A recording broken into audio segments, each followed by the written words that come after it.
कि ये सब कुछ मुझ में कितना बुरे तरीके से गुजरा। बात होश में नहीं, तुम्हें पता नहीं मैं कितना परेशान रहा हूँ तुम्हारे लिए। हम तबीयत कैसी है अब? हम आपको रूम में शिफ्ट करवा रहे हैं, ठीक है? मैं उसे क्या बताऊँ डॉक्टर साहब, मेरी तो हिम्मत ही नहीं हो रही। हिम्मत तो आप ही ने करनी है ना।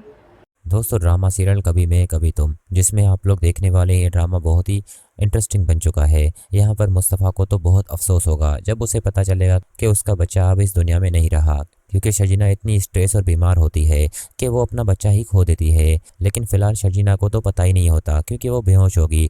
और जब मुस्तफ़ा उसके पास उसके रूम में आता है तो दोस्तों मुस्तफ़ा के पास पछताने के सिवा और कुछ नहीं होगा कि वो बस अपने आप को कोस रहा होगा कि काश मैं उस दिन छुट्टी कर लेता और ऑफिस ना जाता तो आज शजीना इस हाल में ना होती। इस सब का कसूरवार मैं ही हूँ। मैंने पैसे को इतना ही सर पर सवार कर दिया कि मुझे शजीना की हेल्थ का पता ही नहीं चला कि वो अंदर से कितनी बीमार थी। हालांकि सिर्फ प्रेगनेंसी की वजह से वो इतनी बीमार नहीं थी, बल्कि वो मेंटली भी बेचारी बीमार हो चुकी थी और उसे मेरा साथ चाहिए था। लेकिन मैंने उसका बिल्कुल ही साथ नहीं दिया। उस वक्त मैंने उसका साथ छोड़ दिया जब उसे सबसे ज़्यादा मेरी ज़रूरत थी। मैंने अपने काम को अहमियत दी, ना कि उसको। लेकिन यहाँ पर दोस्तों मुस्तफ़ा अब ये बातें शजीना से कर रहा होगा, लेकिन शजीना कोई भी जवाब नहीं देती।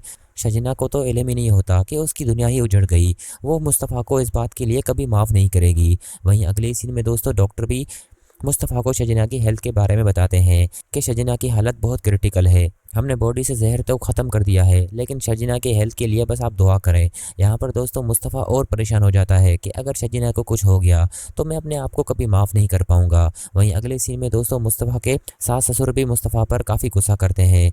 हालांकि ये वक्त गुस्से का नहीं होता, लेकिन फिर भी वो बातें सुनाते हैं कि काश तुम हमारी बात सुन लेते तो आज हमारी बेटी इस हाल में ना होती। इसके ज़िम्मेदार सिर्फ और सिर्फ तुम हो। लेकिन मुस्तफ़ा अब उस वक्त क्या कहे, क्योंकि यहाँ पर दोस्तों उसे अपने काम की वजह से एक ज़रूरी मीटिंग अटेंड करनी होती है। इस वजह से वो बेचारा चला जाता है। हालांकि वो तो शजीना का बहुत अच्छे से ख्याल रखता है और ख्याल रखता भी आया है, लेकिन यहाँ पर उससे गलती हो गई।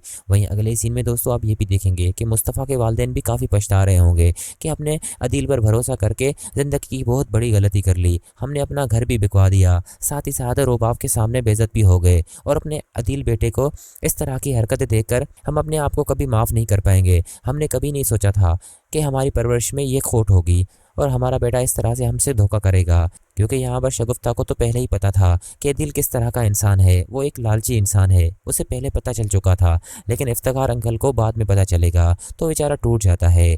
वहीं अगले सीन में दोस्तों आप ये भी देखेंगे कि आखिरकार मुस्तफ़ा के वालिदैन हॉस्पिटल आएंगे और उन्हें पता चलेगा कि शजीना हॉस्पिटल में है, तो वो भी शजीना से मिलने आएंगे और मुस्तफ़ा का हौसला बनेंगे।